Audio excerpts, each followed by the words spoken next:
Uganda என்டபியில் இருக்கோங்க. காலம்பரை மணி 7:30. ஒரு முக்கியமான வேலையாக வெளியே போயிட்டுருக்கோம். ஒரு 4 மணி நேரம் டிரைவு. எங்கே போகிறோம் தெரியுங்களா? நீங்கள் கூட கேட்பீங்க, நான் ஏன் யுகாண்டா சூஸ் பண்ணேன்ட்டு.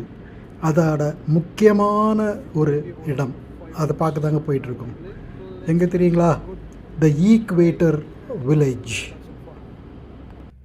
இந்த உலகத்தில் எவ்வளவோ அழகான இடமெல்லாம் இருக்குது. அதெல்லாம் விட்டுட்டு இந்த உகாண்டாவை போய் ஏன் சூஸ் பண்ணான்னு நீங்கள் எல்லாம் யோசனை பண்ணுவீங்க, எனக்கு தெரியும்.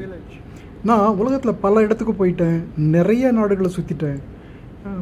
ஆனால் இப்போது ஒரு முக்கியமான ஸ்டேஜ் ஆஃப் லைஃப் அதில் நான் இருக்கேங்க.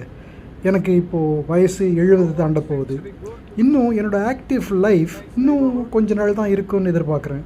அந்த இருக்கிற கொஞ்ச நாளை ஒரு முக்கியமான விஷயங்களுக்காக செலவு பண்ணணும் அப்படின்னு முடிவு எடுத்திருக்கேன். We are into Kampala, the capital of Uganda. சரி, அதுக்காக உகாண்டாவை ஏன் போய் நான் சூஸ் பண்ணேன்னு பார்க்குறீங்களா? முதல்ல நீங்கள் இந்த இடி அமீனை பற்றி கேள்விப்பட்டிருப்பீங்க, இந்த கொடுங்கோலன். அதை மாதிரி ஆளுங்க உலகத்தில் எப்படி வாழ முடியும் அப்படிங்கிறதையே எனக்கு ஒரு பெரிய வியப்பாக இருந்ததுங்க. அது ஒரு விஷயம்.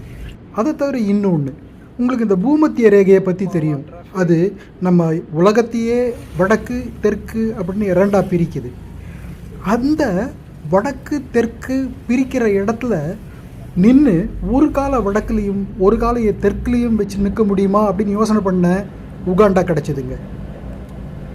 இந்த பூமத்திய ரேகை உலகத்தில் பல இடங்களில் போகுது. நார்த் அமெரிக்காவை எடுத்துக்கிட்டிங்கன்னா பிரேசில், ஈக்குவடார், அது மாதிரி நிறைய இடங்களில் அது கிடக்குது. அமேசான் காட்டுக்குள்ளே நிறைய இடத்துக்குள்ளே போயிடுது. அதே மாதிரி ஆஃப்ரிக்காலேயும் நிறையா கண்ட்ரிஸுக்குள்ளே போகுது. ஆனால் எல்லாம் பயங்கரமான காடுங்க. இதை நம்மளால் ஈஸியாக பார்க்க முடிகிற இடம் உகாண்டா. அதனால தான் நான் உகாண்டாவில் இந்த பூமத்திய ரேகையை பார்க்கலான்ட்டு சூஸ் பண்ணேன். அந்த பூமத்திய ரேகை கிராமம் ஈக்விட்டோரியல் வில்லேஜுக்கு வந்துட்டோங்க.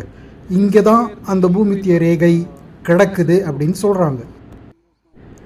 இதோ பார்க்குறீங்களே, இதுதான் எக்ஸாக்டாக பூமத்திய ரேகை கிடக்கிற இடம் அப்படின்னு சொல்கிறாங்க. இங்கே தான் எல்லோரும் நின்று அழகாக ஒரு ஃபோட்டோ பிடிச்சிக்கிறாங்க.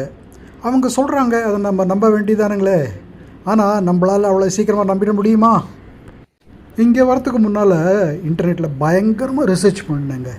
ஆனால் இந்த Uganda wild life association, Uganda astronomy association எல்லாம் இந்த இடம் தான் வவுச் பண்ணுறாங்க. பாருங்கள், வந்ததுக்கு நமக்கு ஒரு சர்டிஃபிகேட்டும் கொடுத்துட்டாங்க. அழகாக நின்று ஒரு ஃபோட்டோவும் எடுத்துட்டோம்.